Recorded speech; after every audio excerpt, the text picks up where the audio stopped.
درود بینندگان عزیز، برنامه اخبار آزادی رو از استودیوی مرکزی تماشا دارید. امروز 27 اپریل است و نخست توجه کنید به سرخط موضوعها. نزدیکان و مسئولین ҳизби сотсиал-демократи тоҷикистон гуфтанд саломатии маҳмурод одинаев муовини раиси ин ҳизб дар боздоштгоҳ баъд шудааст. саломатиш хуб нест, мега калиска дози тавбат шуда, да калиска мебаран мебиран мега. билети парвозҳо аз тоҷикистон ба русия нисбатан арзон шуд, вале бо ин ҳам гарону камчин боқӣ мемонад. ҳамаму ман қарз гирифтагӣ омадагӣ 5000-6000 гирифтагӣ, гуфтам билет арзон мешавад, омадем 8600 боло. ва вазорати корои дохилии тоҷикистон мегӯяд ба ҷосуси рус шиноснома надодааст. ба қавли коршиносони тоҷик имкони сохтакории шиносномаи шакли кӯҳна вуҷуд дорад. муҳоҷирони ихроҷшуда аз русия ба ватан баргаштаву ному насаби худро иваз карданд, шиносномаҳои нав гирифта ва дубора барои кор ба русия баргаштанд. اما شروع میکنم از موضوع دیگر. سازمان پیمان امنیتی دستجمعی که وزیران دفاع کشورهای عضو این سازمان امروز در دوشنبه جلسه برگزار کردند از خروج نیروهای آمریکایی از افغانستان و احتمال تقویت نیروهای تروریستی در این کشور همسایه تاجیکستان اظهار نگرانی کردند. همزمان روسیه با تاجیکستان سازشنامه تأسیس نظام مشترک ضد هوایی منطقوی را امضا کرد که هدف اساسی آن جلوگیری از خطرهای نامطلوب از جنوب به حوزه این سازمان عنوان کرده می شود. براد یوسفی از تفصیلات دیگری جلسه آگاه است. در حالی که گروه‌های تندگرا و تروریستی در افغانستان فعال شده‌اند، خروج نیروهای آمریکایی برای کشورهای هممرز آن خطری بزرگ را ایجاد می‌کند. این مطلب را استانیسلاو زاس، دبیر کلی سازمان پیمان امنیتی دستجمعی، پس از نشست وزیران دفاع کشورهای عضو این سازمان در دوشنبه به خبرنگاران ارائه کرد. Да, вывод американских войск начался и несомненно. بله، خروج نیروهای آمریکایی از افغانستان آغاز شده است و به چون و چرا آن در دوام همین سال اتفاق می‌افتد. البته این برای وضعیت افغانستان و اطراف آن خطرهای علاوگی ایجاد می‌کند. از این رو ما پیامدهای خروج نیروهای آمریکایی از افغانستان را که شاید پیش می‌آیند با اضطراب انتظاریم.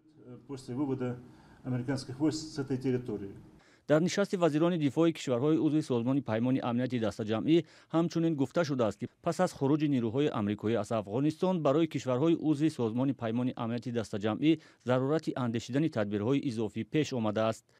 دبیر کلی سازمان پیمان امنیتی دستجمعی گفت در نشست وزیران دفاع کشورهای عضو این سازمان موضوعی از طریق قلمرو کشورهای عضو بیرون شدن نیروهای آمریکایی از افغانستان را بررسی نکردند.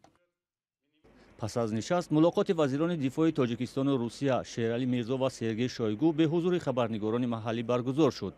در این دیدار به توافق رسیدند که تاجیکستان و روسیه نظام مشترک منطقوی دفاع ضد هوایی تأسیس خواهند داد. سازمان پیمان امنیتی دستجمعی در سال 1992 تأسیس شده. عین حال قرقیزستان، قزاقستان، روسیه، تاجیکستان، ارمنستان و بلاروس اعضای آن هستند. سازمان پیمان امنیتی دستجمعی با هدف تقویت صلح، امنیت و استواری در منطقه و جهان، حفظ دستجمعی، استقلال، یگانگی مرزی و تمامیت ارضی کشورهای عضو تأسیس شده است. اخیراً این نهاد میگوید در حل نزاع آذربایجان و ارمنستان سهم گرفته است. در این سازمان نقش اساسی با روسیه است و به عقیده برخی از تحلیلگران هدف آن نگاه داشتن نفوذ مسکو در قلمرو شوروی پیشین دانسته می شود.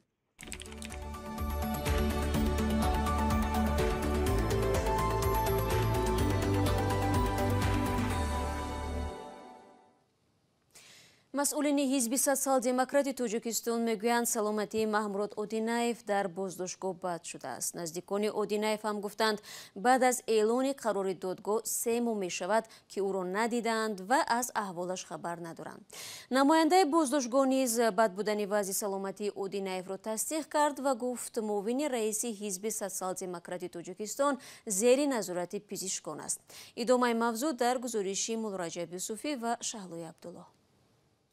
بچه ما جبر دیده خوب بود. بچه ما در این کار اودینه خوش نبود، هیچی نبود. این زن 3 ماه است که از وضع پسر و شوهر پیشینش خبر ندارد. او یگانه نفری است که به گفته خودش برای محموراد آدینایف به بازداشتگاه غذا میبرد. میگوید کارمندان بازداشتگاه غذا را میگیرند ولی نه شوهر سابق و نه پسرش را برایش نشان نمیدهند. درباره سلامتی محمورод одинаев تنها از خبرهای پراکنده همین قدر شنیده است. سلامتیش خوب نیست، میگه کالسکا دوزی توبت شده، در کالسکا میبرن میگه. همین خیلی فهمیدیم که مزه همون одинаев محمورод نبوده. بچه ما سروش خیلی زده کفوندگی خیلی چند ماه پیش بود، زاتو جوش هسته. میگن ای سوتیالی میگیری. کی میگه؟ همین خیلی گفتن که دادرش مراجعت کرده سوتیالی داشت که همین خیلی. محمورод одинаев روز 28 ژانویه امسال به 14 سال زندان محکوم شد و فعلا در بازداشتگاه موقتی رقم 1 دوشنبه نگهداری می شود. پیوندان و هم رئیس حزب سوتسیال-دموکرات از آن زمان تا کنون او را ندیدند. رحمت الله ظاهر رئیس حزب سوتسیال-دموکرات گفت سلامتی معاونش در بازداشتگاه بد است. تبابت زمین چه نگذشته همین وای تورمه خودشون میبرن همین وای سود عالی میشتشن لیکن سود عالی نشده وای تبابت بردن. مقامات رسما درباره وضع سلامتی محمورод одинаев چیزی نمیگویند. یک نماینده این بازداشتگاه با شرط ذکر نشدن نامش گفت از اینکه سلامتی محمورод одинаев در روزهای اخیر وزنین شده باشد خبر ندارد، ولی به گفته همصحبت ما سلامتی одинаев از روز اولی که در سیزا قرار دارد برقرار نشده است.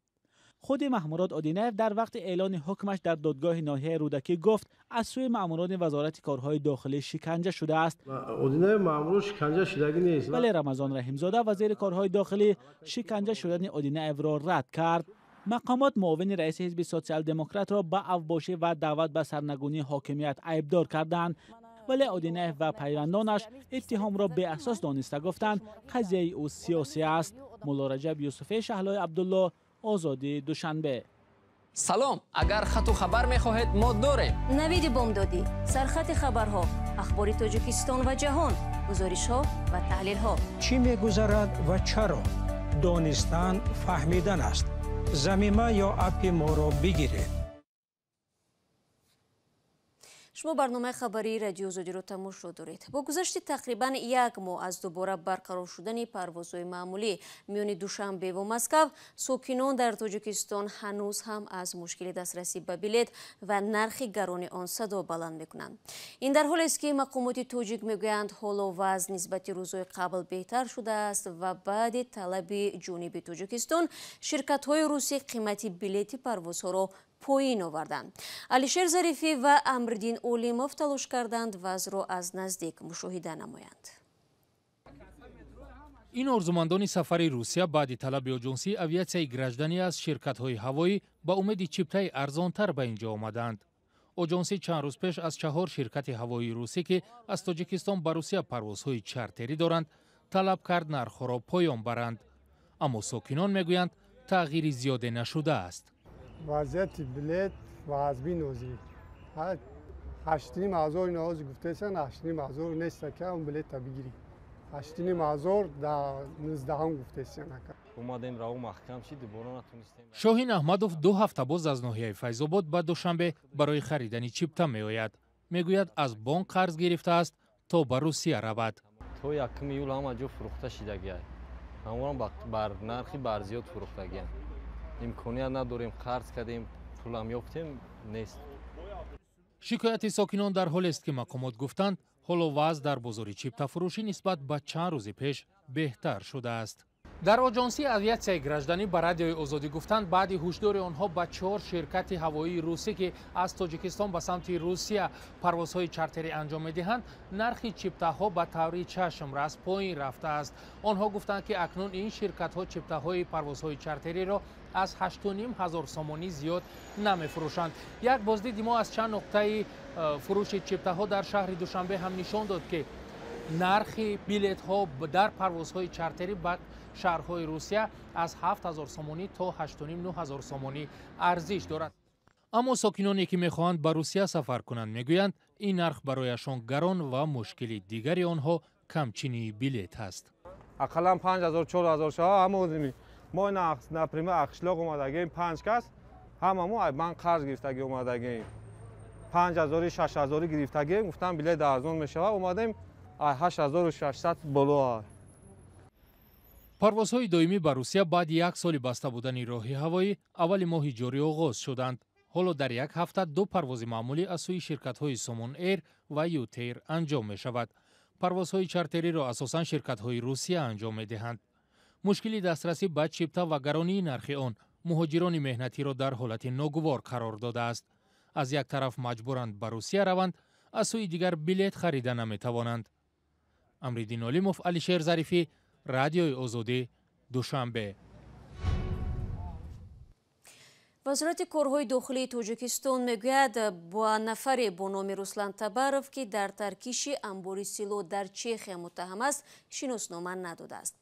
мақомоти Чехия рӯзи 17 апрели имсол гуфтанд шаҳрвандони Русия бо шиносномаҳои молдовӣ ва тоҷикӣ соли 2014 ба анбори силоҳе дар шарқи ин кишвар дохил шуданд. бояд гуфт дар нусхаи шиносномаи нашр шуда ба номи Руслан Табаров дида мешавад, ки он аз тарафи вазорати корҳои хориҷии Тоҷикистон дода шудааст, на дохилӣ. зимнан иззатамон ҳуқуқшиноси тоҷик қабл аз боздошташ дар як паёми видеоӣ гуфта буд, ки сохтани шакли кӯҳнаи шиносномаи тоҷикӣ имконпазир аст. дар махзани ягонаи хадамоти шиносномадиҳии вазорати корҳои дохилии Тоҷикистон дар бораи додани шиносномаи хориҷӣ ба номи Руслан Табаров ягон маълумоте нест. ин маънои онро дорад, ки чунин ҳуҷҷат ҳеҷ гоҳ ба касе дода нашудааст. Руслан Табаров машҳур бо номи Руслан Баширов ҳамон Анатолий Чепига афсари эҳтимолӣ хадамоти ҷосусии Русия аст, ки дар таркиши 7 сол пеш дар амбори аслиҳаи ҷумҳурии Чех айбдор мешавад. бинобар акси саҳифаи аввали шиносномае ки Чехия нашр кард, он ба меъёрҳои шиносномаи хориҷии шакли кӯҳна дар Тоҷикистон мувофиқат мекунад. дар вазорати корҳои дохилӣ шарҳ надоданд, ки шахси дар ҳоли ҷустуҷӯ чӣ гуна тавонистааст ин санадро ба даст биёрад.